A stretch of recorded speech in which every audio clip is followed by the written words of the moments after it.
சேலம் மாவட்டம் கெங்கவல்லி அருகே வலசக்கலப்பட்டி ஏரியில் குளிக்க சென்ற 2 சிறுவர்கள் நீரில் மூழ்கி உயிரிழந்துள்ளனர். இது தொடர்பான மேலும் கூடுதல் தகவல்களை எமது செய்தியாளர் அரவிந்த் தீபக் வழங்க கேட்போம். அரவிந்த், வணக்கம். இந்த விபத்தானது எப்படி நடந்தது? அங்க இருக்கக்கூடிய சூழல் என்ன? விவரங்கள்.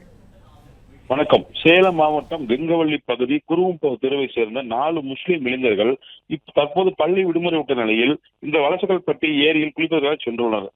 அப்போது ஷாஜஹானின் மகன் சமீர், சர்புதீன் மகன் ரியாஸ் உட்பட 4 பேர் ஏரியில் குளித்துக் கொண்டிருக்கும் போது எதிர்பாராத விதமாக நீரில் புதை மண்ணில் சிக்கியுள்ளனர். அவர்கள் சிக்கியவுடன் அவர் கூட சென்ற 2 சிறுவர்கள் பூச்சியிடவே அருகில் இருந்த விவசாயிகள் மற்றும் பகுதியை சேர்ந்தவர்கள் கெங்கவல்லி தீயணைப்பு நிலையத்துக்கு தகவல் தெரிவித்தனர். சம்பவ இடத்துக்கு விரைந்து வந்த தீயணைப்பினர் சமீர் மற்றும் ரியாஸ் ஆகிய இருவரின் உடலை சுமார் 1 மணி நேரம் மேலாக போராடி மீட்டனர்.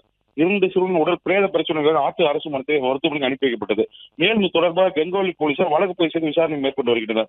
அதேபோல் கெங்கவல்லி பகுதியில் சிறுவர்கள் 2 பேர் நீரில் மூழ்கி பலியான சம்பவம் அப்பகுதி மக்களில் பெரும் சோகத்தை ஏற்படுத்தி உள்ளது. நன்றி அரவிந்த், தகவல்களுக்கு. பிளே ஸ்டோர் மற்றும் ஆப் ஸ்டோரில் இருந்து பாலிமர் செயலியை QR கோடு மூலம் பதிவிறக்கம் செய்யுங்கள். செய்திகளை உடனுக்குடன் பெறுங்கள்.